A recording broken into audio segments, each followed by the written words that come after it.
இந்த நாட்டில் நலப்பணி திட்ட 7 நாள் சிறப்பு முகாம் அதுல 2ஆம் நாளான இன்று இந்த நிகழ்வை மிக சிறப்பாக ஏற்பாடு செய்திருக்கக்கூடிய அனைத்து நிலை பொறுப்பாளர்களுக்கும் பேராசிரியர் பெருமக்களுக்கும் கல்லூரியினுடைய முதல்வர் மதிப்பிற்குரிய ஐயா அவர்களுக்கும் வரவேற்புரை நிகழ்ந்த மரியாதைக்குரிய ஆசிரியர் முனைவருக்கும் அவர்களுக்கும் என்ன நிகழ்வுக்கு ரொம்ப சிறப்பு எடுத்து அழைச்ச என்னுடைய நீளம் மூத்தவர் எங்களை போன்ற பிள்ளைகளுக்கு வழிகாட்டியாக இருக்கக்கூடிய மதிப்பிற்கும் மரியாதைக்குரிய பேராசிரியை எனது அக்கா சாந்தகுமாரி அவர்களுக்கும் அதுக்கு முன்னாடி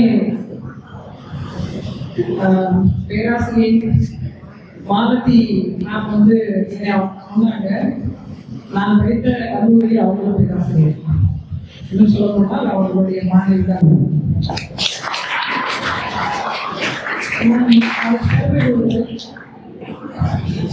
முதல்ல இந்த கல்லூரிக்கு எனக்கு ஒரு பந்தத்தை நான் சொல்லிக்க விரும்புகிறேன். நான் 2004 2003 அப்போது இந்த கல்லூரியில தான் மாணவியாக சேர்வதற்கு வந்தேன். எனக்கு நான் சீட்டு கிடைக்கலங்க கல்லூரியில. அப்ப என்ன அப்படின்னா ஒரு 2 பிள்ளைங்க எனக்கு முன்னாடி அவங்க கோட்டாலாம் சொல்லுவாங்கல்ல, அந்த மாதிரி இடஒதுக்கீடு அடிப்படையில அவங்களுக்கு முன்னுரிமை வழங்கப்பட்டது. அதனால எனக்கு 2 சீட் ஃபில் ஆயிடுச்சு. அதனால கடைசிக்கு முதல் நாளா நான் இந்த கல்லூரியில கிராஜுவேட் பண்ண மாட்டேன். பிறகுதான் நான் பெஸ்ட் கலை மற்றும் அறிவியல் கல்லூரியில படிக்கிறோம். உண்மையிலே மிகப்பெரிய பெருமை. காலத்துக்கு நான் சொல்கிற நன்றி. இந்த கல்லூரிக்கு நான் சிறப்பு பேச்சாளராக நன்றி பாராட்டுகிறேன். அதே போன்று எனக்கு கொடுத்திருக்க தலைப்பு உன் வாழ்க்கை உன் கையில். உண்மையிலே நல்ல தலைப்பு, ஒரு வேடிக்கையான தலைப்பு கூட. உண்மையிலே எல்லா வாழ்க்கையும் அவங்க கையில் தான் இருக்கு. எல்லாம் ஆண்ட்ராய்டு போன் வச்சிருக்கீங்க, அதுலதான் மொத்த வாழ்க்கை இருக்கிறதா நான் நினைச்சுட்டு இருக்கேன். என்ன நாம் தெரிந்து கொள்ள வேண்டும், எதுல கற்றுக்கணும், எதுல ஆர்வம் இருக்கணும், எப்படி நாம் வாழ வேண்டும் என்ற கருத்தின் பேர் மட்டும்தான் வாழ்க்கை. வேற உண்மையெல்லாம் இல்லை. நாம் நினைக்கிறோம் ஒரு மிகப்பெரிய பேராளுமையாக நாம் வளர வேண்டும், ஐயா காமராசரை போன்று நாம் உருவாக வேண்டும், ஐயா கக்கன் போல நாம் வாழ வேண்டும், அல்லது சுந்தர பிச்சை போல நாம் இருக்க வேண்டும், இந்த மாடலிங் துறையின் பேர் போன்று நாம் இருக்க வேண்டும், ஒரு கிரிக்கெட் வீரர் MS தோனி அவர்களை போன்று இருக்க வேண்டும் என்று பல்வேறு நபர்களை நாம் கருத்தியலாளர்களாக அல்லது கருப்பொருளாக அல்லது இவர்களை போன்று நாம் வர வேண்டும் என்று பல ஓட்டங்களை கற்பனை வச்சிருக்கோம். ஆனா உண்மையை எப்படி வச்சிருக்கணும் தெரியுமா? என்னை எடுத்துக்கொண்டால் தாடியமால் போன்று நான் வர வேண்டும் என்று நாம் மனதில் வைத்திருக்கிறோம். அதே போன்று மரியாதைக்கு எனது பேராசிரியர் மாதவி அவர்கள் போன்று ஒருவர் வர வேண்டும் என்று அவர்கள் வச்சிருக்கிறோம்.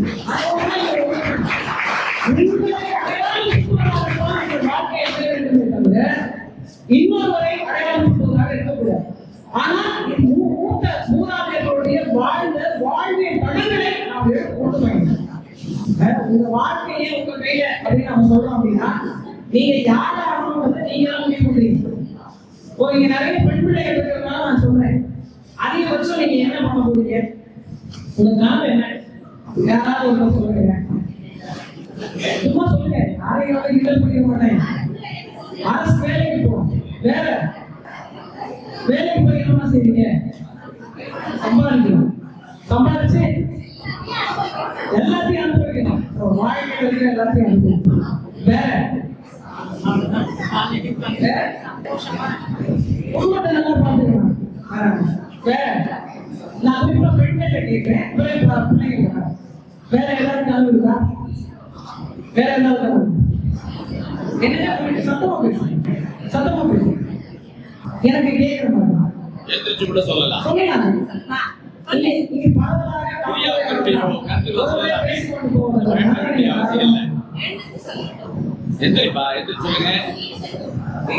வீடு கட்டணும்.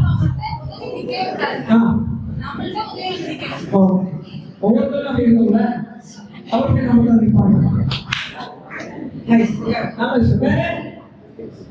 வேற யாராவது ஒவ்வொருத்தருடைய கனவை சொல்லுங்க, ஆசையை சொல்லுங்க. இல்ல, செய்யணும். நான் வந்து இப்போ பிகாம் படிக்கிறீங்க, பிஏ படிக்கிறீங்க, பிஎஸ்சி படிக்கிறீங்க, பிஎட் படிக்கிறீங்க, ஏதோ படிக்கிறீங்க. படிச்சு முடிச்சுட்டு ஒரு வேலைக்கு போவீங்க, அதை திருமணம் பண்ணிக்கிறீங்க. ஏதாவது ஒரு லட்சிய கனவு இருக்கணும்ல, இதை நான் அடைஞ்சே ஆகணும் அப்படின்னு ஒரு கனவு இருக்கணும்ல. அப்படி இருந்தாலும் ஏதாவது கனவு இருக்கா? சொல்லுங்க. என்னமா? பெரிய லட்சாதிபதியா வந்து அவருடைய நோக்கம். சூப்பர். அப்புறம் வேற தம்பி நீங்க சொல்லலாம் ஐயா. நீ யாருக்கு சொல்றீங்க? ஒரு நல்ல ஃபிகர் கிடைக்கணும், நம்ம டேட்டிங் விட்டா வரணும், ஸ்டார்ட் பண்ணணும், இன்ஸ்டா மெசேஜ் அப்படியே நீண்ட கால இலக்கு சொல்லுங்க. இல்லையா இல்லையா? சரி, உண்மையை சொல்ல போனால் யாருக்காவது இந்த மண்ணை உருவாக்குகின்ற, இந்த மண்ணை ஆட்சியாளர்களாக மாற்றுகின்ற, இந்த நாட்டையே கட்டி ஆள வேண்டும் என்கிற எவனுக்கு இந்த கனவு இருக்கிறதோ அவன் மட்டும்தான் படைப்பாளியாக இருக்கும், அவன் மட்டும்தான் பாடசாலையாக இருக்கும். ஏன்னா இந்த மண்ணை காப்பாற்ற வேண்டிய பொறுப்பு கடமை எல்லாருக்கும். நீங்க நினைக்கலாம், நீங்க செல்வந்தாரங்க பணக்காரனா என்ன என்ன பண்ணுவீங்க? இந்த பாப்பா சொன்னாங்க, நினைத்ததை அனுபவிச்சு போயிடுவேன். உங்கள் அடுத்த தலைமுறை எதை அனுபவிங்க? எது இருக்குவீங்க? எது இருக்கும்? உங்கள் வாழ்க்கை உங்கள் கையில் இருக்க வேண்டும் என்றால் அந்த வாழ்க்கையை தீர்மானிக்க வேண்டும். ஆற்றலும் பொறுப்பும் கடமை ஒவ்வொருத்தருக்கு. நான் மற்றவங்க எடுத்துக்காட்டா சொல்ல விரும்புறேன், என்னையும் சொல்லலாம். ஏன்னா மற்றவங்க எடுத்துக்காட்டு சொன்னா காம்பிரைஸ் போட்டுருவாங்க. அதான் நான் நிறைய என்ன சொல்றேன், நான் சுனாமிக்கு முன்னாடி வாழ்ந்த வாழ்க்கை வேற. எனக்கு கஷ்டம்னா என்னன்னே தெரியாது, கடன்னா என்னன்னு தெரியாது, காசு இல்லாமல் இருக்கிறது என்னன்னே தெரியாது. ஓரளவுக்கு தேவையானவை தேவையான அளவு வைத்திருக்கக்கூடிய குடும்பம் தான். ஆனா நான் 12ஆம் வகுப்பு படிக்கிற காலம் வரைதான் எங்க அப்பாவே எங்க அம்மாவே எனக்கு செலவு பண்ணாங்க. நான் முதல் பட்டப்படிப்பு படிப்பதற்கு போய் சேர்ந்த 4000 ரூபாய் என்னுடைய முதல் செமஸ்டர் ஃபீஸ், அட்மிஷன் ஃபீஸ் வெறும் 4000 ரூபாய். அந்த 4000 ரூபாயை தவிர எங்க அம்மாவை எங்க அப்பாவும் இது நாள் வரைக்கும் எனக்கு 1 ரூபாய் கூட செலவு பண்ண.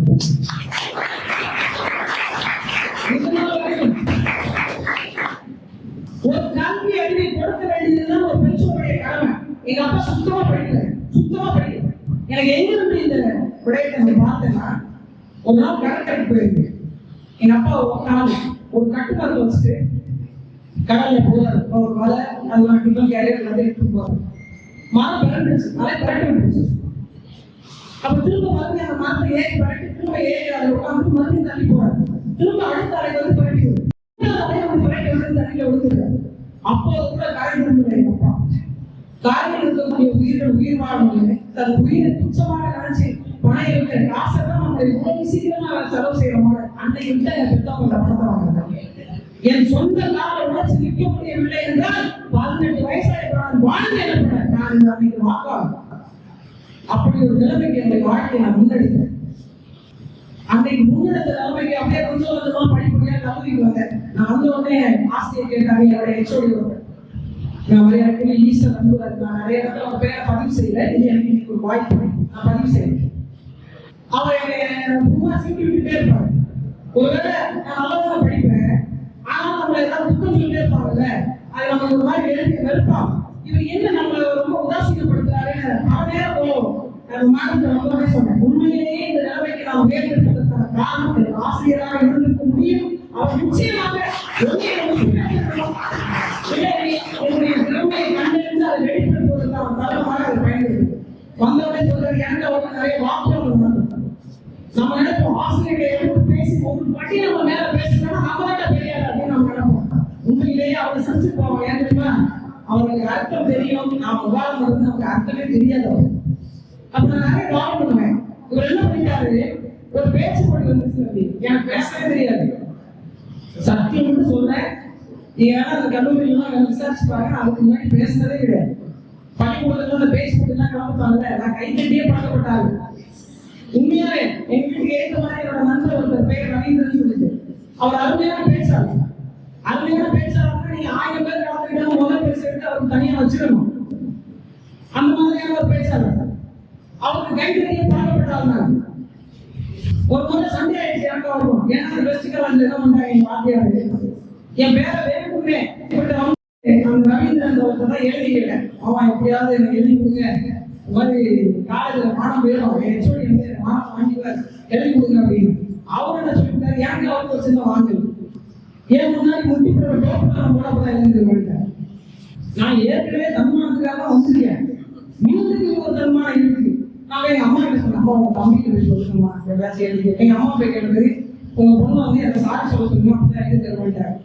அப்புறம் ஒரு வழியா எங்க அம்மா எதை சொல்லி திட்டிக்கிட்டு எழுதி கொடுத்தாரு தம்பி. நான் ஒரு வாரமா உட்காந்து மனப்பாடம் பண்ணிட்டேன். மனப்பாடம் பண்ண போட்டி நான் என்ன உறவு பண்ணிட்டு என் அப்பாவை நான் என்ன ஒன்னாலும் வாங்கிக்கிற ஒரு சின்ன எங்க அப்பா ஒரு 100 முறையாவது எங்க அப்பா உட்காந்து பேசி காமிச்சிருக்கேன். எங்க அப்பா 100 முறை சொல்லிக்கல. எங்க அம்மாட்ட போய் 2வது வருஷம் எங்க அப்பா ரொம்ப போந்தாங்க. நான் போயிட்டு அப்பா இந்த ஒரு முறை பேசி காட்டுவா அப்படின்னு பேசுவேன். நீ பேசணும் உலகத்திலே ஒன்னோட பேசாலும் விரும்புகிறாரு எங்க அப்பா. நான் ஒரு நாள் இல்லை பூனை இல்லை தெருவில் ஒருத்தம் இல்லை போராட்டம் முடிச்சுட்டு வச்சு நான் பேசுறேன் பாரு எனக்கு சரியா பேசுறது நான் சொல்லிடுவோம். நான் அவங்க எல்லாத்தையும் பேசி காமிக்கிறது. அப்புறம் கண்ணாடி முன்னாடி பேசி காமிக்கிறோம். எல்லாம் பேசி ஒரு வழியாக ஃபைனல் வந்துட்டேன். அப்புறம் மயிலாடுதுறை போட்டீங்க. நான் போயிருந்தேன். பேசியாச்சு ஒரு வழியா எந்த தடுமாற்றமும் இல்லாமல் நல்லாவே பேசிட்டேன். பேசிட்டு வந்து உட்காந்துட்டா 3வது பரிசு அனௌன்ஸ் பண்றாங்க. நம்ம பேர் இல்லை. 2வது பரிசு அனௌன்ஸ் பண்றாங்க. நம்ம பேர் இல்லை. வாங்க வீட்டுக்கு போகணும். பேர் வீட்டுக்கு கிளம்பிட்டேன். நீ வேணும் முடிஞ்சதுக்கு ஆளுநர் போக வேண்டாம் அப்படின்னு. முதல் பரிசு பெஸ்ட் கலை மற்றும் அறிவியல் கல்லூரி. அப்போ கூட நான் யோசிக்கிறேன், நம்ம நிறைய பேசுறாங்களா உங்களுக்கு பரிசு எனக்கு தெரிஞ்சு பேசுற பிறகு என்னுடைய பேரை வாசிச்சாங்க. தாலி மாதிரி வாசிச்சுட்டு எனக்கு 10,000 ரூபாய் ரொம்ப பரிசு ஒரு சான்றிதழ் வந்து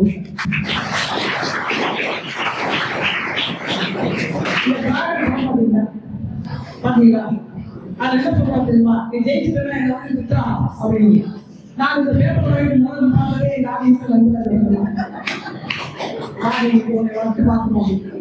உண்மையிலேயே அவர் எனக்குள்ள இருந்த திறமை சத்தியமா எனக்கே தெரியும். நான் நல்லா பேசுவேன். பேச்சுதான் என்னை வழி நடக்கும். பேச்சுதான் என்னை கொண்டு போய் மக்கள் பிரச்சனை பேச வைக்கும் அப்படிங்கிறது நான் உணரவே. ஒருவேளை எங்கோ முன்னிலையில் அவருடைய என்னுடைய திறமையை கண்டெடுத்து இந்த பிள்ளை நல்லா வாழ்ந்து ஒருவேளை எனக்கு அதனுடைய வாத திறமையை வெளியில கொண்டு வந்தா அதுக்கு வாய்ப்பு இருக்குமா என்று அவங்க அது நிறைஞ்சுதான் புரிஞ்சுதான் என்ன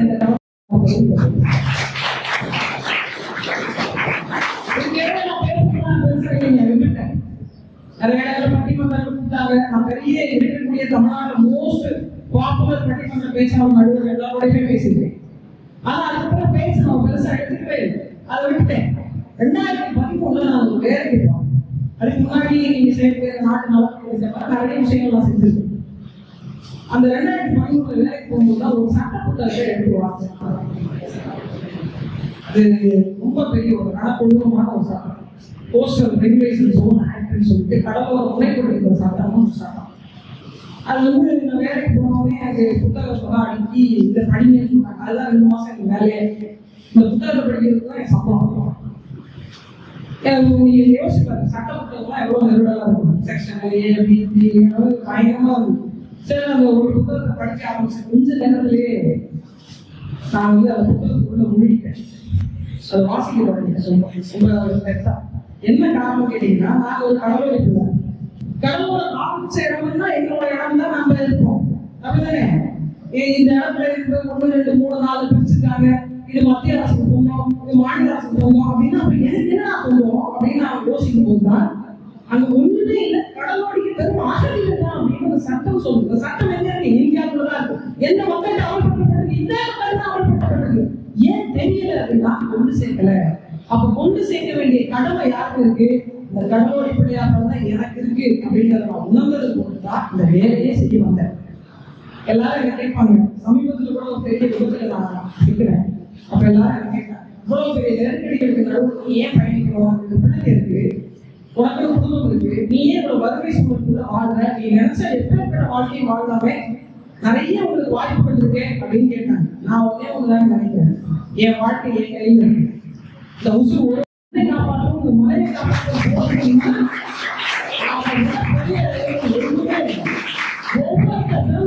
ஒரு காரணம் உண்டு. அப்படித்தான் புவியினுடைய தகவமைப்பு. ஒரு உயிரினம் பிறக்கிறதுனா அதற்கான காரணகாரியம் உண்டு. ஒரு நாய், பூனை, எலி, மரம், செடி, கொடிகளுக்கு கூட அந்த காரணகாரியம் இருக்கும்போது 6 அறிவுள்ள மனிதனுக்கு இல்லை என்றால் அதனால இல்லையா? இல்ல வாழ்ற வாழ்க்கை பயனுள்ளதா வாழ அப்படின்னா அது என்னங்க? நான் ஒரு நாள் சென்னையில இருந்து வர்றேன். ஒரு கல்லூரி மாணவர் 2 பேர் பாலத்துல இருந்து இன்ஸ்டாகிராம்ல வீடியோ போட்டாங்க. அந்த பக்கமும் வண்டியில நிறுத்திட்டாங்க, இந்த பக்கமும் வண்டியில நிறுத்திட்டாங்க. இவங்க ஒரு சின்ன சந்தோஷம், நான் மறுக்கல, நீங்க மகிழ்ச்சியா இருங்க. இன்ஸ்டாகிராம்ல வீடியோ போடுறதுனால நீங்க உலகத்துல முக்கியமான ஒண்ணு, சோறு வேணாம், விவசாயம் வேணாம், மழை வேணாம், தண்ணி வேணாம், காசு வேணாம், பணம் வேணாம், தூக்கம் வேணாம், ஏது வேணாம், இன்ஸ்டால வீடியோ போடணும். நிறுத்தி வச்சிட்டாங்க. ஒரு பிரசவத்துல குடிக்கிற தாய் ஆம்புலன்ஸ்ல வெயிட் பண்ணிருக்கேன். அதை கிளியர் பண்ணி அந்த டிராபிக் போக்குவரத்து நெரிசலை கிளியர் பண்ணி அனுப்புறது 45 நிமிஷம் ஆச்சு. குழந்தை வழியிலே பிறந்துட்டான். நம்ம ஒருத்தருடைய சந்தோஷம், நீ யாரையும் மகிழ்ச்சி படுத்துறதுனாலும் பரவாயில்ல, காயப்படுத்தாம வாழ முடியும். உங்க வாழ்க்கை என்னவாக இருக்கும், நீங்க யாரால வாழ போறீங்க அப்படிங்கறத முடிவு செய்யும்.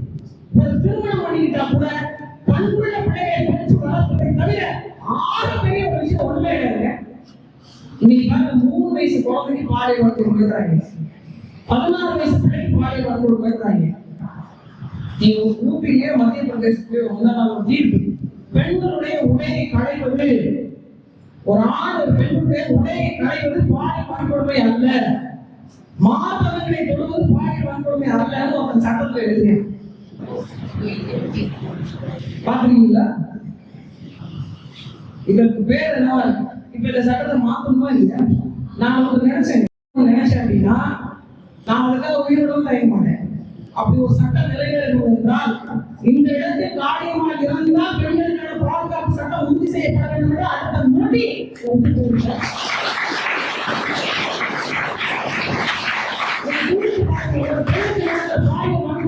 எளிமையான செய்தியை கடந்து ஒரு செய்தி, பெண்களுக்கு ஏற்பட்ட பாலியல் வன்கொடுமை, அவ்வளவுதான். நீங்க ஒரு சம்பவத்தை நான் சொல்றேன் கேளுங்க. ராமேஸ்வரத்துல ரொம்ப நேரம் கிடையாது, ராமேஸ்வரத்துல காசி எடுக்க 45 வயசு வரைக்கும் ஒரு பெண் போனான். அவளுக்கு 3 பெண்கள், கணவர் இல்ல, பாசி வளர்ப்பு பண்ணிதான் அவர் வாழ்க்கையை நடத்தணும். ஒரு விதி. இங்க இருந்து 4 மணிக்கு எப்போ வழக்கம் கூட போற வேண்டாம், 4 மணிக்கு எந்திரிச்சு வழக்கம் கூட போறாங்க. 6 பேர் வடமாநிலத்து பிள்ளைங்க, எல்லாம் சின்ன சின்ன பிள்ளைங்க, எல்லாருக்கும் கஞ்சா போற. அந்த அம்மா வழிபறிச்சு உடைகளை களைஞ்சி நான் சொல்றத ஒரு நிமிடம் அப்படியே ஒரு கற்பனை ஓட்டி பாருங்க. அவர் பட்ட வரி அவள் தட்டு தடுமாறி இங்க இருந்து ஓடுறா, மீண்டும் தோற்றாங்க. அவளுடைய உடலை பிச்சு எடுத்துட்டாங்க. 3 பெண் குழந்தைகளுக்கு தாய் தன் உடலை கையால் மாய்த்து கொண்டு கையை ஆடையாக மாற்றிக் கொண்டு இன்னும் இருக்கிறார். ஒரு பெரிய குழி தடுமாறி விடுகிறார். கையை இந்த கையை ஒருத்தர் மிதிச்சிருக்கார், இந்த கையை ஒருத்தர் மிதிச்சிருக்கார், இந்த காலை ஒருத்தர் மிதிச்சிருக்கார், இந்த காலை ஒருத்தர் மிதிச்சிருக்கார். இருவர் ஒரே நேரத்தில் அந்த பெண்ணை பாலியல் வன்கொடுமைக்கு ஆளாக்கி நிர்வாணப்படுத்தி 1/2 மணி நேரம் தான் கட்டியிருந்த பெல்ட்டால் அடிச்சிருக்காங்க. 1/2 மணி நேரம் அடிச்சு அந்த பெண் சித்தவரைப்படாம குடிக்கிறதை ரசிச்சு பார்த்துட்டு பிறகு ஒரு பெரிய கல்லை தூக்கி அவங்க தலையில போட்டுருச்சு. தலை நசுங்கி வைக்கிறப்ப ரத்தம் ஒழுகி கொண்டிருக்க அந்த பெண் மீண்டும் ஓட்டம் எடுக்க தன் தட்டு தடுமாறி தன் சுத்துயிர் குலைத்துமாக மண்டை கீறி எழுந்துகிறான். அவன் உயிர் போக ஏன் தெரியுமா?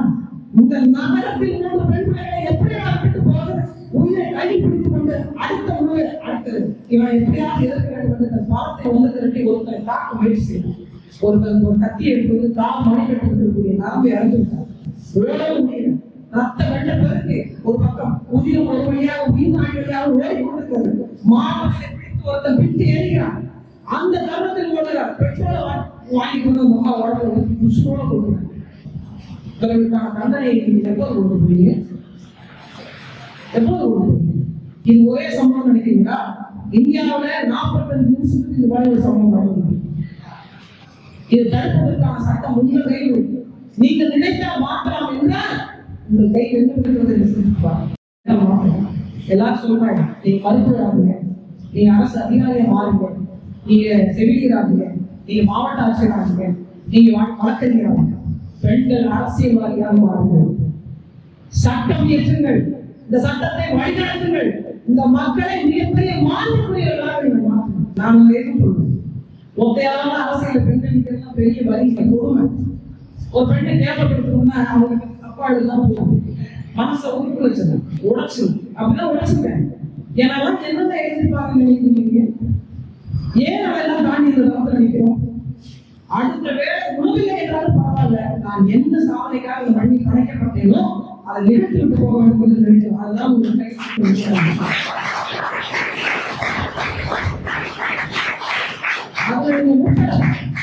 ஆண்கள் பிள்ளைகளுக்கும் நான் அதைத்தான் சொல்றேன். இந்த உலகத்தில் நாம் எப்படி வேண்டுமானாலும் வாழலாம் என்றெல்லாம் இல்லை. அப்படி ஒரு சமூக கோட்பாடு நம்மிடம் இல்லை. உங்கள் மன நிம்மதிக்காக நீங்கள் வாழலாம், ஆனால் அது மற்றவர்களுக்கான வாழ்க்கையாகவும் இருக்கும். பெற்றோர்களுடைய பிரச்சனையை கூட தெரிந்து கொள்ளாத உங்களால் எதை செய்ய முடியும்? என்ன பண்ண முடியும்? அப்பா அம்மா என்ன கஷ்டப்படுறாங்கன்னே தெரியாது. நான் நிறைய பேருந்து நிலையங்களை பார்ப்பேன், பள்ளி கல்லூரிகளை பார்ப்பேன். இப்பெல்லாம் உண்மையா சொல்றீங்க, ஒவ்வொரு பரஸ்பர நட்பு என்பதே கிடையாது. 4 பிக்கப் 7 பேருங்க ஒரு ஆளுக்கு.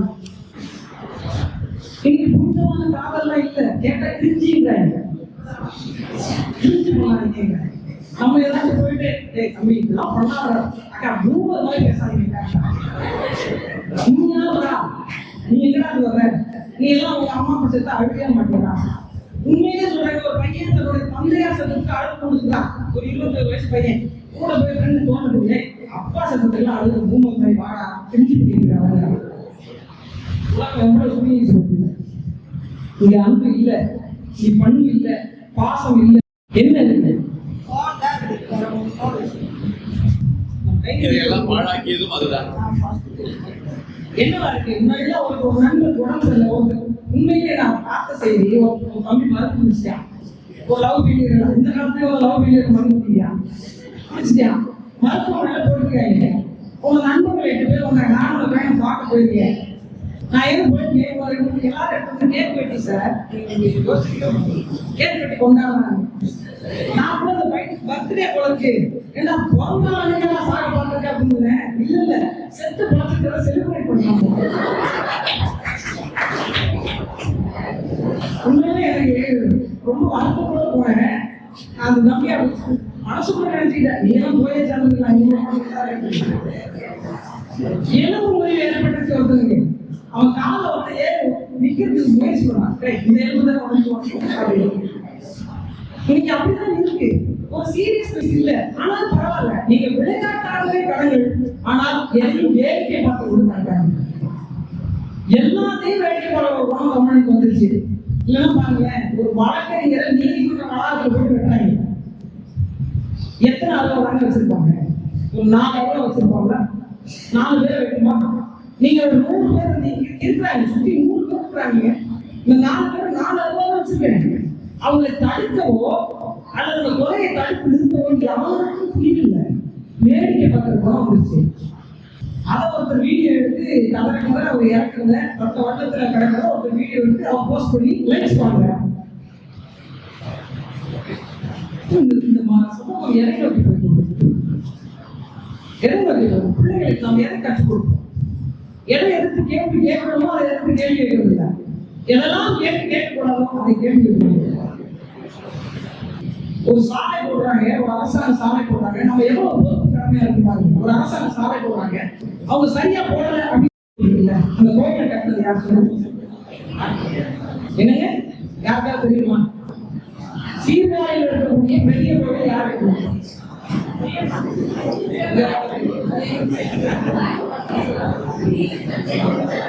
யாருக்கு தெரியுமா?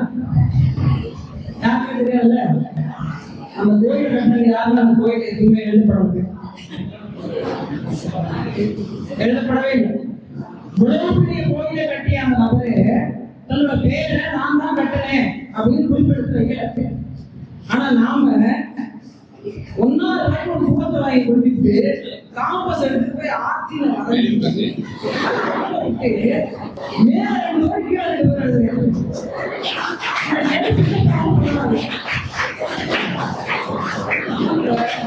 சிவனா பார்த்து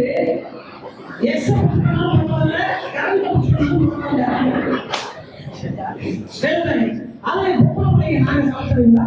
நீங்க 7,000 மேல முடிச்சு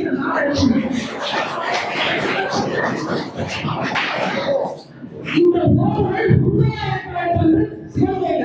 அதை நான் பார்க்கிறேன். முன்னாடி பீச்சில் உட்கார்ந்துருந்தாங்க. இது தெய்வீக காரணம். கோயில்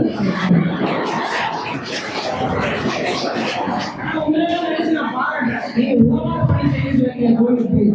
அதுல உங்களை நினைச்ச எனக்கு மகிழ்ச்சியும் வாழ்த்துக்கள்.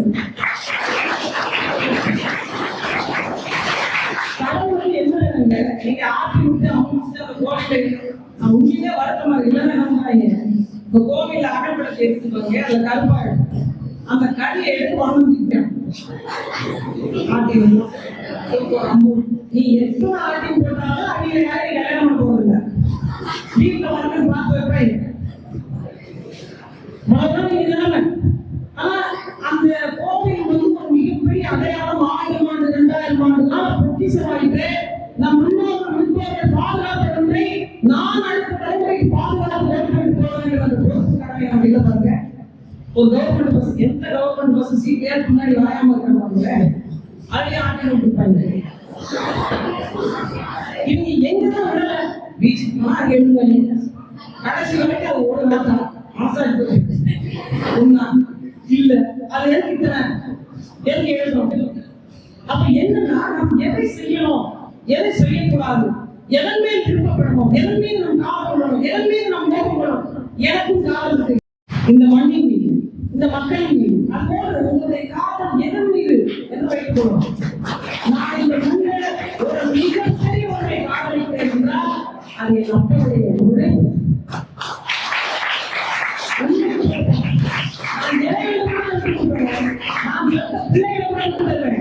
என் கனவை விட்டுத்தருவேன்.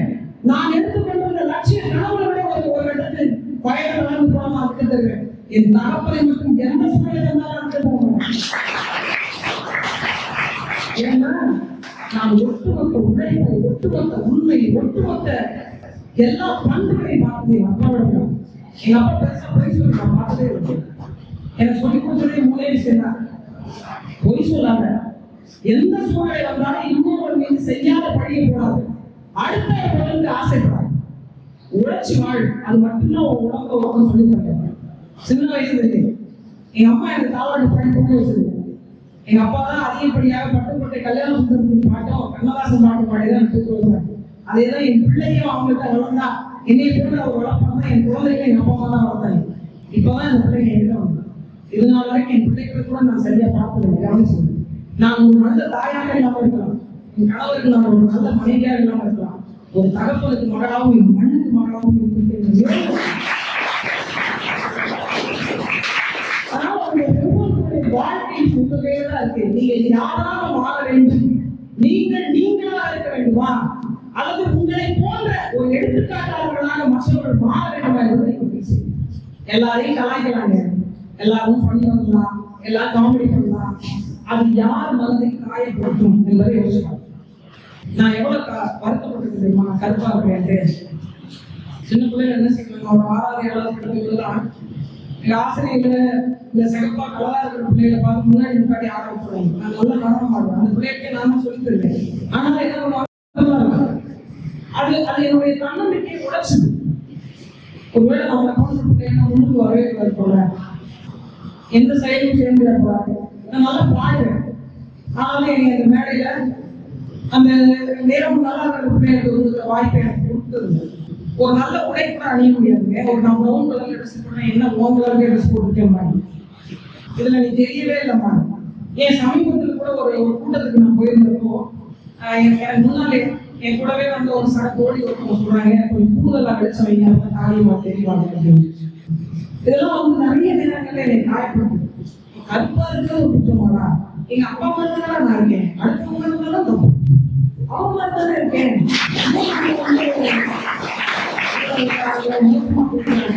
எங்க விட்டோ எங்க அப்பா அப்படியே என் மாமா மாதிரி, என் மேல மாதிரி, என் மாதிரி இருக்காங்க. நான் ஏற்கு நம்ம ஒரு மோசமா நடத்துறாங்க திருப்பிள்ளைலாம் ரொம்ப யோசிப்பேன். ஆனா இப்ப எனக்கு எப்படி தெரியுமா, எனக்கு அந்த பக்குவம் வந்த பிறகு நான் இதை புரிந்து கொள்ளும். நான் கருப்பா இருப்பதுதான் என்னோட அடையாளம்.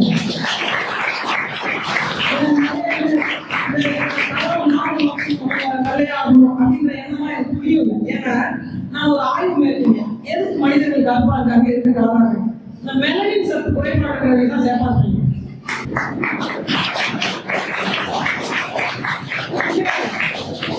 மெலனின் சத்து குறைவா இருக்கிறது மட்டும்தான் இந்த வண்ணம் வந்து வெளியிடமா மாறும். இந்திய குறிப்பா தமிழர்களுடைய நிறம் என்பது இந்த நிறம் தான், மாநிலம் தான். எங்க வீட்டுல ஒரு டிக்கெட் இருக்கு, நீங்க நம்ப மாட்டீங்க. அப்படியே எதிர்த்து போகலாம். இல்ல இல்ல பரவாயில்ல, இது என் தங்கச்சி. நான் என் டாடியா என் மம்மி. நான் என் அம்மாவுக்கு தான் எனக்கு விஷயம் தெரிஞ்ச பிறகு பெண் குழந்தைகள் வந்து அப்பா மாதிரியும் ஆண் குழந்தைகள் வந்து அம்மா மாதிரி இருந்தா ரொம்ப உயர்வா நேசிப்பாங்க. அதே போல இவங்க அப்பா மாதிரி ஒரு பெண் குழந்தை இருக்கு. அதனால நீ விளையாடு. எல்லா சுற்றுலா எப்படி குறைவா பேசலாம்? சரி, ஒரு கர்வத்தை வளர்க்கணும். எது உன்னை காண்ப சொல்லி என்று சொல்லுகிறதோ அதையே உன்னுடைய அடையாளமாக மாற்றி இருந்தால் நீ வெற்றி பெற்றார். அவ்வளவுதான்.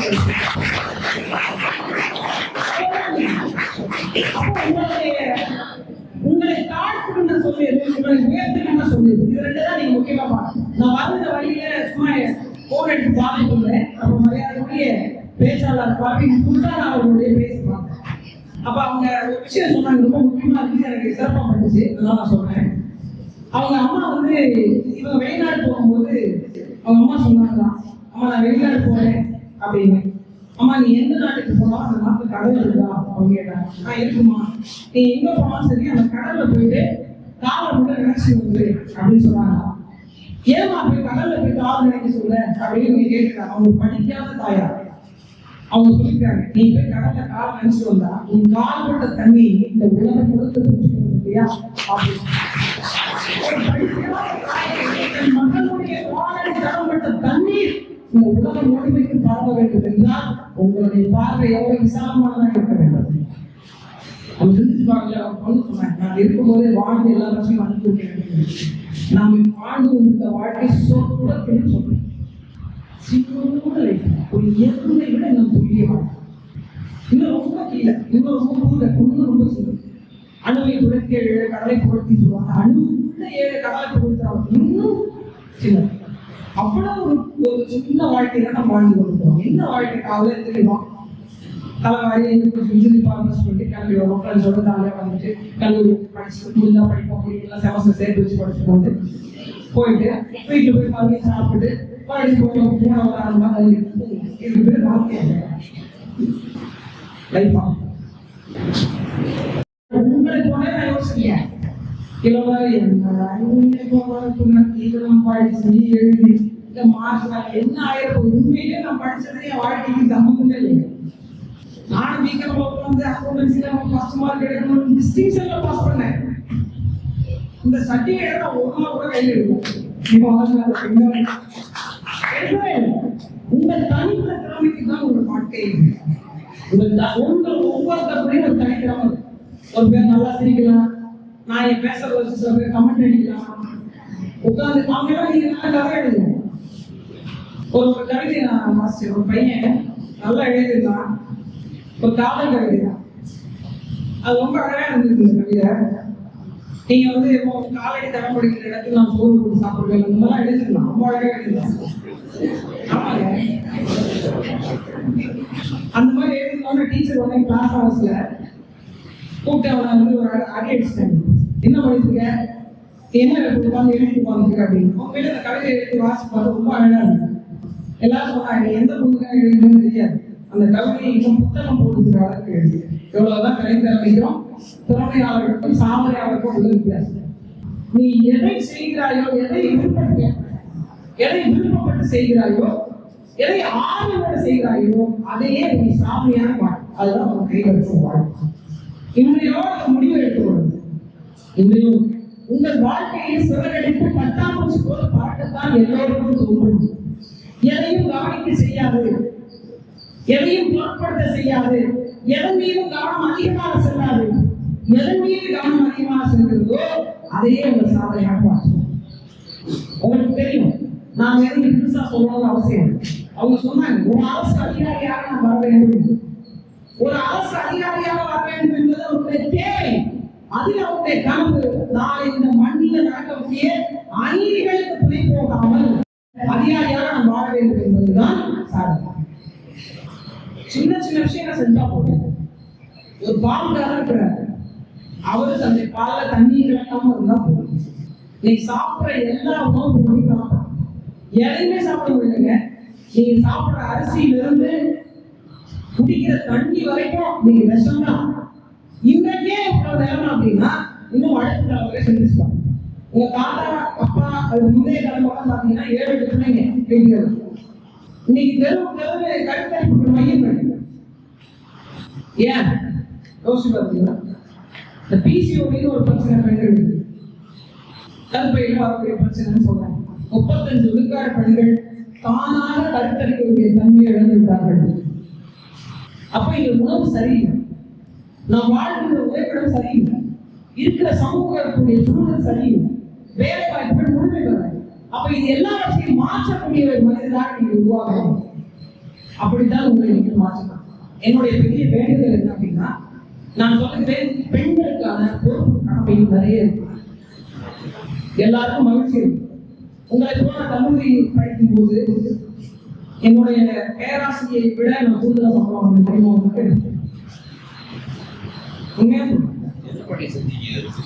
நான் அப்ப நான் என்னுடைய முதல் பணியை இங்கிருந்து தொடங்குச்சு. இதே பூமுக தலைமுறை அறிவியல் கல்லூரியில முதல்ல என்சிசி கேம்போட ட்ரெயினரா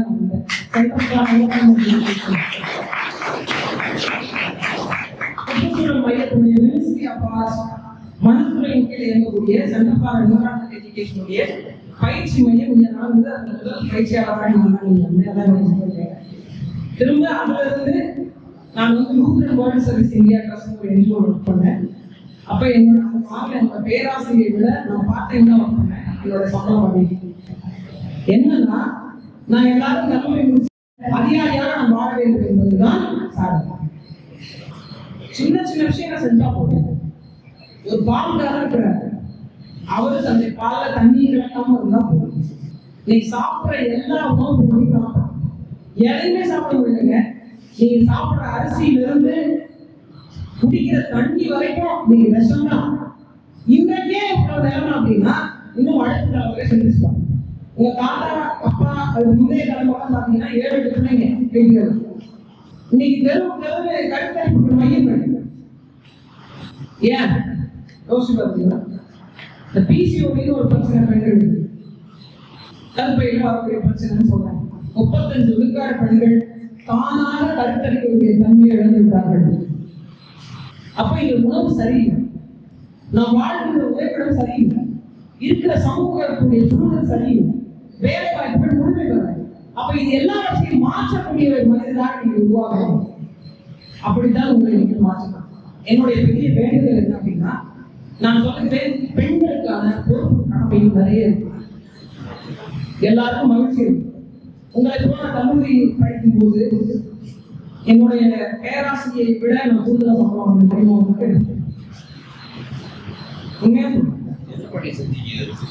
நான் அப்ப நான் என்னுடைய முதல் பணியை இங்கிருந்து தொடங்குச்சு.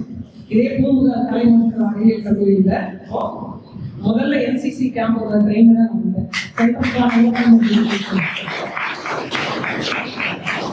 சுற்றுச்சூழல் மையத்துடைய மினிஸ்ட்ரி ஆஃப் ஆர்ட்ஸ் மனத்துறையின் கீழ் இயங்கக்கூடிய சென்டர் ஃபார் என்விரான்மெண்டல் எஜுகேஷனுடைய பயிற்சி மையம் இங்க நடந்தது. அந்த முதல் பயிற்சியாளராக திரும்ப அதுல இருந்து நான் Lutheran world service India trust ஒரு என்ஜிஓ ஒர்க் பண்ணேன். அப்ப என்னோட பேராசிரியை விட நான் பார்ட் டைம் தான் ஒர்க் பண்ணேன். என்னோட சம்பளம் பண்ணி என்னன்னா, நான் எல்லாரும் கல்லூரி வீட்டுக்கு போவேன். நான் ஓட்ட முன்னடையமாக ஓடுவேன். ஒரு நிமிடம் கூட என் கால் ஓய்வு எடுத்து நான் பார்த்ததே இல்லை. சாயந்தரம் 3:30 மணிக்கு எனக்கு கல்லூரி விடும். 3:30 மணியில இருந்து நான் நடக்க தொடங்கி புதிய பேருந்து அங்கிருந்து பேருந்து ஏறி இன்னொரு கிராமத்துக்கு போய் அங்க 6 கிலோமீட்டர் நடந்து அங்க போய் பயிற்சி மையங்களை ஆய்வு செய்துட்டு ஒவ்வொரு நாளும் 1 நாள் 2 நாள் ஒவ்வொரு நாளும் ஒரு 10 மணிக்கு தான் நான் வீட்டுக்கு வருவேன். 10 மணிக்கு தான் வீட்டுக்கு வருவேன். அந்த 3:30 மணில இருந்து இந்த 10 மணி வரைக்கும் தொடர்ந்து நடந்து கொண்டு 1 மணி நேரம் கூட நான் ஓய்வு எடுத்தது. எனக்கு இப்படித்தான் உழைச்சு சாப்பிடணும் அப்படின்னு எனக்கு கட்டாய சூழலே இல்லை. ஆனா இந்த உழைப்புடைய அருமை, இந்த ஒரு பைசாவோட அருமை எனக்கு தெரிய வேண்டும் நான் நினைச்சேன். நீங்க நம்புறீங்களா? நான் கல்லூரி படிக்கும் போது இடையில ஏதாவது எங்களுக்கு ஃப்ரீ பீரியட் விட்டுட்டாங்க அப்படின்னா, இடையில ஏதாச்சும் எங்களுக்கு டைம் கிடைக்குது அப்படின்னா நீங்க என்ன செய்வீங்க? நான் என்ன செஞ்சுட்டு சொல்றேன். நான் அரசு மருத்துவமனையில் உட்கார்ந்து புதிய பேருந்து நிலையங்கள்ல அந்த பேருந்து நிலையங்களுக்கு உட்கார்ந்துட்டேன். கோர்ட் வாசல்ல போய் உட்கார்ந்துருக்கேன், போலீஸ் ஸ்டேஷன்ல போய் உட்கார்ந்துருக்கேன். எல்லாரும் எனக்கு இருக்குன்னு நினைக்கிறீங்க. நீங்க மக்களை படிக்க வேண்டும் என்றால் நீங்க போனீங்கன்னா நீங்க படிக்கலாம். ஒரு மருத்துவமனை, அரசு பொது மருத்துவமனை போனீங்கன்னா பலதரப்பட்ட மக்களை நீங்க சந்திக்கலாம். நல்லவர்கள், கெட்டவர்கள், பாசத்துக்கு ஏற்றவங்க, பாச போராட்டம், மரண படுக்கை, ஆளுகை, ஓரம் எல்லாத்தையும் பார்க்கலாம். அங்கு நடக்கக்கூடிய அரசுடைய அநீதிகளையும் பார்க்கலாம். அதே போன்றுதான் நீதிமன்றம், குற்றவாளிகளையும் பார்க்கலாம், நியாயவாதிகளையும் பார்க்கலாம், தீர்ப்பையும் பார்க்கலாம், தவறான தீர்ப்பையும் பார்க்கலாம். நீங்க உலகத்தை கற்றுக்கணும்னா 5 இடத்துல போனா போதும். நீங்க கற்றுக்கணும். நான் கல்லூரி படிக்கும் போது இந்த இடத்துல போய் பார்த்துருக்கேன். ஒரு நாளா உட்கார்ந்துருக்கேன். எங்க வீட்லயே வந்து கம்ப்ளைண்ட் இருக்கு, அவங்க பொண்ணு ஏன் கோர்ட்ல வந்து உட்கார்ந்துருக்கேன், கேஸாலாம் வந்துட்டு இருக்காங்க. ஆனால் நான் போய் பார்த்துருக்கேன். என்னன்னா ஒவ்வொரு மனிதர்களை நீங்க படிக்கணும். அவர்கள் வாழ்க்கையில் என்ன நல்லதற்கு, என்ன கெட்டதற்கு, எதை எடுத்துக்கொள்ளணும், எதை எடுத்துக்கொள்ளக்கூடாது. இங்க யாரும் 100% சுத்தமானவர்கள் அப்படின்னு யாரும் கிடையாது. எல்லார் வாழ்க்கையிலும் மறைக்கப்பட்ட ஒரு முகம் இருக்கும், வெளிச்சத்துக்கு வரப்பட்ட ஒரு முகம் இருக்கும். நீங்கள் வெளிச்சத்துக்கு வரப்பட்ட முகமாக இருக்க வேண்டும் என்றால் இன்னொருவருடைய மறைக்கப்பட்ட முகத்தில் வாழக்கூடாது என்ற தெளிவு இருக்கும். அப்ப அது நீங்கள் இருக்கணும். மனிதர்களை படிக்கணும், சமூகத்தை படிக்கணும், உலகத்தை படிக்கணும், பொதுநிலையான அரசியல் நிலைப்பாடுகள் இருக்கணும். ஒரு சீன் என்ன தெரியுமா? யாருக்காவது ஒரு சீன் இன்னைக்கு ஒரு தக்காளியோட வேலை தெரியுமா?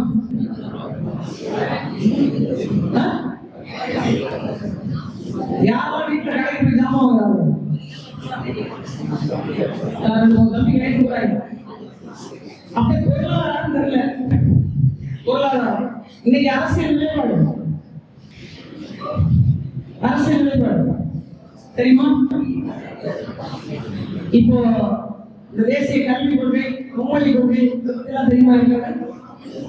தெரியுமா? ஒரு வளர்ந்து எப்படி வாழும், எப்படி வாழும்? ஒரு கோயிலுக்கு போறோம் அப்படின்னா சாமி கும்பிட்டு வரதுக்கு மட்டும் போகக்கூடாது. இந்த கோயிலுடைய வரலாறு என்ன, வாழ்விடம் என்ன?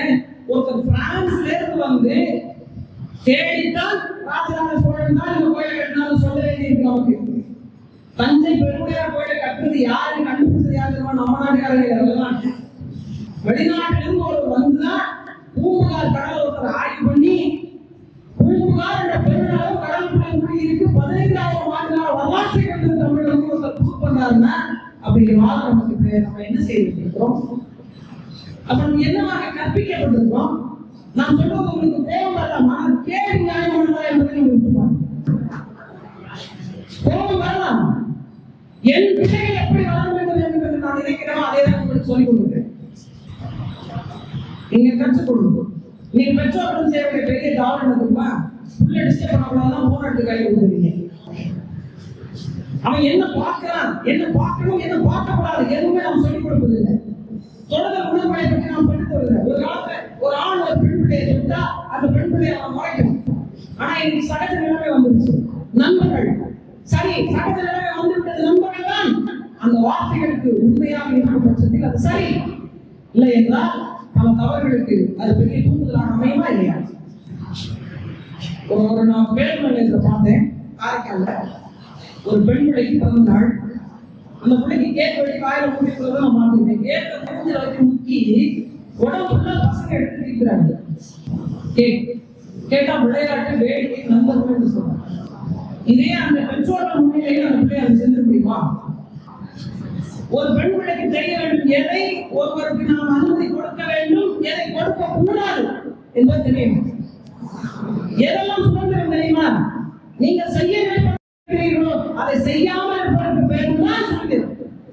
அதை புரிந்து கொள்ளுங்கள்.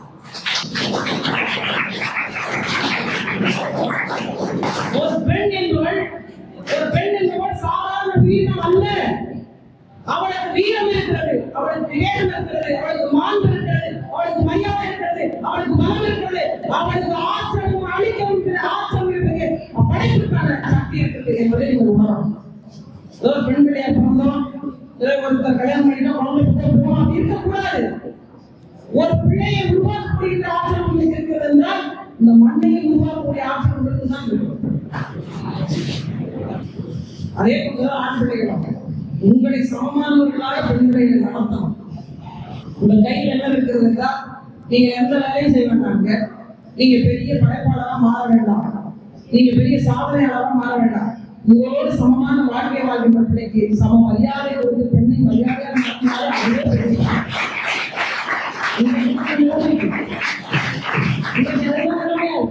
ஒரு 6 மாத பெண் குழந்தைக்கு பாதை 6 மாத குழந்தை எல்லாத்தையும் விடுங்க. ஆண் பிள்ளைகளுக்கு நீங்க பாதுகாப்பு தெரியுமா? அதையும் உண்மைங்க. நீ பெண் பிள்ளைகளுக்கு மட்டும் பாலியல் நம்ம நினைக்கிறோம்ல, ஆண் பிள்ளைகள் சொல்ல தயங்குறாங்க, சொல்ல முடியல. அது இப்ப நிறைய கல்ச்சர்ஸ்லாம் வந்து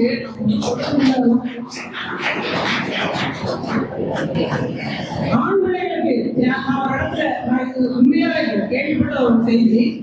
என்னுடைய தம்பி ஒருத்தர், எனக்கு ரொம்ப வேண்டப்பட்ட தம்பி, அவர் சினிமா துறைக்கு போயிருக்காரு. சினிமா துறைக்கு போன போது ஒரு சில அவர் போய் சந்தித்த ஒரு இயக்குனர், நீங்க பெண் மாதிரி நடிகைகளை ஒரு சில பேர் கேட்டதா நீங்க சொல்லி கேள்விப்பட்டிருப்பீங்க. ஆனா அந்த என் தம்பிய 3 நிலைமை. அப்ப எப்படி எதை நோக்கி போய்க்கொண்டு, அப்ப இந்த மாதிரி ஒரு சமூகத்தை நாம் எப்படி வாழணும், நமக்கான பண்பு எது என்பதை நீங்க வரையறுக்கணும். நீங்க தான் உங்களுக்கான பாதுகாவலர். அது குறிப்பா பெண்களை சொல்றேன், உங்கள் கையில் இருப்பது உங்கள் வாழ்க்கையில உங்கள் ஆயுதம். அதை நீங்கள் எந்த இடத்தில் பயன்படுத்த வேண்டும், எப்படி பயன்படுத்த வேண்டும் என்பதை முடிவு செய்யும். நீங்க எல்லாத்தையும் கடந்து போக முடியாது, காலம் உங்களை இழுக்கும். நான்லாம் அரசியல் கனவு நினைக்கல, எல்லாரும் நினைச்சிருக்கிறேன். இடத்துல செய்தி கேட்கிறேன், காளியமான ஒரு வியூகதாரி, காளியமான ஒரு வித்தைக்காரி. நான் என்ன கம்மி நினைக்கிறேன், கம்மி என்னமோ போனாங்க. என்ன போடுறாங்கன்னா காளியமான ஒரு பெரிய அரசியல் சாணக்கியர், ராஜதந்திரி, முந்திரி எல்லாம் விட்டுறாங்க. சரி, நான் மாட்டு ஒரு ஓப்பா இருந்தேன். கடலோர மக்களுடைய பிரச்சனையை விட்டு பேசி போட்டேன். இது எங்க பேசுனா சரியாகும்? வெளியே போய் அணிஞ்சு கட்டுவதற்கு நானே சட்டம் ஏற்பதற்கு வேறுபாடு இருக்கா இல்லையா? சரி, சட்டம் ஏற்பதற்கு அவன் போயிருவோம் அப்படிங்கிறதுதான். ஏன்னா உலகத்தின் மாமேலை அந்த அம்பேத்கர் சொல்றாரு, அதிகாரம் மிக வலிமையானது. அந்த அதிகாரத்தை அடையாமல் எளிய மக்களால் எதுவுமே செய்ய முடியாது. அதனால அந்த அதிகாரத்தை அடைவதற்கான ஒரு இடத்துக்கு நம்ம போய்வதா வந்தவங்க தவிர இந்த அரசியல் ராஜதந்திரம் சாணக்கியம் அதெல்லாம் எங்க கிடையாது. உண்மையில் சொல்ல போனால் ஒரு நல்ல அரசியல் தான் ஒரு நல்ல தலைமுறை உருவாக்கும். ஒரு நல்ல தலைமுறை தான் ஒரு நல்ல அரசியல் உருவாக்கும். அதனால உங்களுக்கு சொல்லுவேன், உங்கள் வாழ்க்கை உங்கள் கையில் என்றால் இந்த மண்ணும் இந்த மக்களும் உங்கள் கையில் தான். அதனால் உருவாக்க கற்றுக்கொள்ளுங்கள். நான் பேசுவது ஏதோ வந்து நமக்கு நேரம் கொடுத்துருக்காங்க அப்படின்னு நான் வந்து பேசுறேன். இன்னொன்னு நான் ப்ரிப்பேர் பண்ணிட்டு வந்து பேசுற ஆளுக்கு இல்லை. என் மனதில் என்ன படுதோ அதை அப்படியே சொல்லிட்டு போயிடுவேன் தவிர அப்படி பேசுவோம் அப்படிதான் நான் வந்து பேசுறேன். உண்மையை சொல்லணும். நீங்க ஏன் உங்களிடம் சொல்றேன்னா, உங்களை பொறுப்புள்ள பிள்ளைகளாக நான் பார்க்கிறேன். ஏன்னா இந்த சமயத்துல ஒரு கல்லூரியே சொன்னாலும் கூட என்னால் வராமலுக்கு 1000 காரணம் சொல்ல முடியும். ஆனாலும் நாட்டு நலப்பணி செய்வதற்காக என்னை அர்ப்பணிக்க நான் தயார்படுத்தி இருக்கிறேன் என்றால் நீங்க தான் இந்த நாட்டுக்காக இருக்கணும்.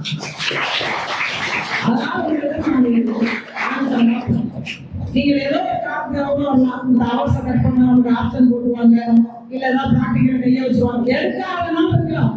ஆனால் நீங்க ஒரு கைப்பிடி மண்ணை அள்ளி உணவாக ஒரு செடிக்கு போட்டியிருக்கிறானால் அல்லது அந்த மரத்துக்கான தண்ணியை விட்டிருக்கிறானால் அது காலத்துக்கு உங்களுக்கு பேசு.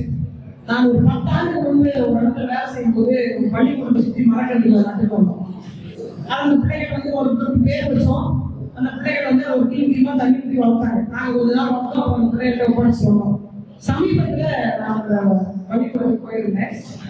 அந்த மாதிரி ஓங்கி வளர்ந்து நிற்குது. அதோட நிலத்தை நான் நிற்கும்போது எனக்கு இருந்த பெருமை இருக்காங்க.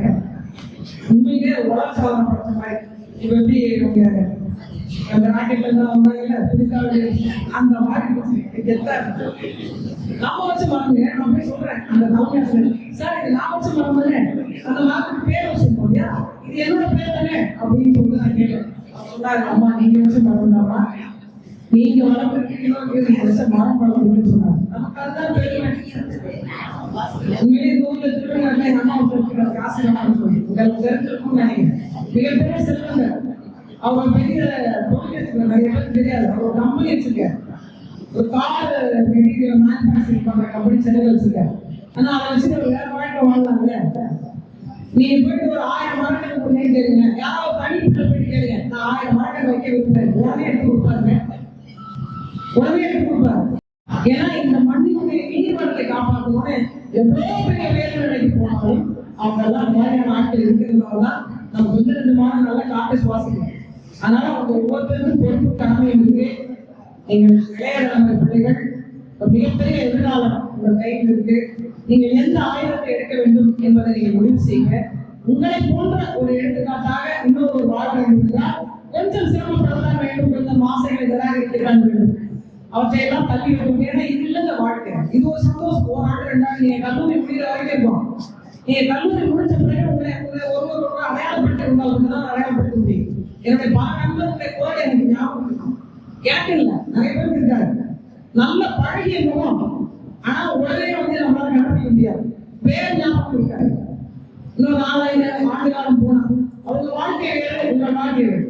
ஒரு பக்கத்துல உட்காந்து தோழியா கூட இருக்கலாம், உயிர் போயிடாம தோழியா இருக்கலாம். 3 ஆண்டு காலம் முடிந்த பிறகு அவர் பிரிந்துதான் சொல்றாரு. இது ஏன் நியல், ஒரே வீட்டில் வாழ முடியாது. அப்ப இருக்கின்ற காலத்தை உங்கள் தோழிகளோடு நீங்க செலவழிக்கின்ற போது அதே நேரத்தில் உங்கள் கவனம் சமூகத்தின் பாடும் இயற்கை மீதும் அக்கறை உடம்பு சென்றிருப்பீங்க. சரியான வழிநடங்கள் வழி நடத்துங்கள், அன்போடு இருக்க. எல்லாவற்றுக்கும் மேலாக உங்களுக்கு எந்த ஒரு பொறுப்பு கையெழுக்கப்பட்டிருக்கிறது. அந்த பொறுப்பு என்னன்னு தெரியுங்க. உங்க அப்பா அம்மா கிட்ட உட்காந்து பேசு. பெற்றோரை மதிக்காத பிள்ளையை நான் பிள்ளையாகவே ஏற்பது. அவங்க இல்லாம நீங்க இல்லை. நீங்க படிக்கின்ற படிப்பு, நீங்க உடுத்துகின்ற உடை, நடக்கின்ற நடை, உங்க உடம்பில் ஓடுகின்ற ரத்தம் வரை அவர்கள் கொடுக்கிறது. அதை மதிக்காத நீங்க பெற்றோரை ஆசிரியர்களை மதிக்காத நீங்க ஒருவரும் தேவை இல்லை. நீங்க யோசிச்சு பாருங்க, நான் கண்ட மிகப்பெரிய பரிசு பாராட்ட என்ன தெரியுமா? நான் 5ஆம் வகுப்பு படிக்கும்போது ஒரு சமூகவியல் ஆசிரியர் மரியாதைக்குரிய ஐயா அசோக்குமார் அவர்கள் நான் பூம்புகார் தேர்தலில் போட்டியிடும் போது இப்போது வரை அந்த 1000 ரூபாய் நான் பத்திரமா வச்சிருக்கேன். எனது 5ஆம் வகுப்பு ஆசிரியர் ஒரு 5வது 10 வயசுல படிச்சு என்ன 20 வருஷம் கழிச்சு ஒருத்தர் தேடி வந்து என்னை வாழ்த்தி எனக்கான செலவுக்கான காசு வச்சுக்கேன்னு ஒருத்தர் கொடுத்துட்டு போனாருன்னா ஒரு நல்ல மாணவியா நான் இருந்திருக்கேன். அதெல்லாம் எனக்கு கிடைச்சதுலேயே மிகப்பெரிய ஒரு மதிப்பு மரியாதை. அதே போன்று ஒவ்வொருத்தருக்கும் அது போன்ற ஒரு மதிப்பை உருவாக்கும். உங்களுக்கு சுய மதிப்பு, யாருடைய மதிப்பிடுறாங்க என்பதை பற்றி கவலைப்படாதீங்க. என்னது காரியமான பல பேர் பாராட்டுவாங்க, சில பேர் கூட்டுவாங்க, அதை கண்டுகொள்ளவே கூடாது. ஆனால் உங்க மனநிலைக்கு நீங்க சரியா வாழ்ந்துட்டீங்கன்னா, நாம போகின்ற பாதை சரியா தான் இருக்கா, நாம படுத்துட்டோம்னா நம்ம மனசாட்சி பதில் சொல்லாம நம்ம தூங்க முடியுமா என்பதை உணர்ந்து அவ்வளவுதான் நம்ம சொல்றோம். இதுல மேற்கொண்டு ஒரு சாக்ரட்டிஸ் இந்த மாதிரி அந்த மாதிரியான ஆட்கள் சொன்ன கருத்தில் கொண்டு நான் சொல்ல உங்களுக்கான தனிப்பட்ட மனம் என்ன சொல்லுகிறதோ அது 4 பேர் சரியாக ஏற்றுக்கொள்கின்ற பாதையாக இருந்தால் அது வழி நடக்கும். நீங்கள் உங்கள் பிள்ளைகளை சரியாக வழிநடத்தணும். ஒரு நல்ல தகப்பனம் மட்டும்தான் ஒரு நல்ல பிள்ளைகளை உருவாக்கணும். ஒரு நல்ல தாயார் மட்டும்தான் ஒரு நல்ல பிள்ளைகளை உருவாக்கணும். நல்ல தகப்பனாகவும் நல்ல தாயாகவும் நல்ல பிள்ளைகளாகவும் நீங்கள் இருக்க வேண்டும் என்று நான் வணங்கக்கூடிய நாடுடைய சிவனை தமிழ் கடவுள் ஒப்பாட்டன் அவர்களை வணங்கி விடைபெறுகிறேன். நன்றி.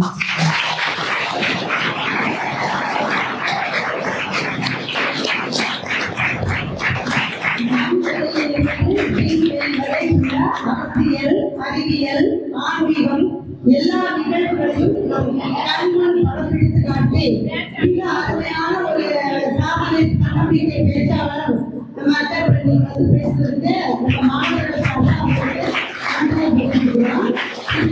சிறப்பு பகுதியிலிருந்து சிறப்பு செய்யும் நேரம் நம் கல்லூரி முதல்வர் அவர்கள் சிறப்பு விருந்தினருக்கு பொன்னாடை அணிவித்து நன்றி.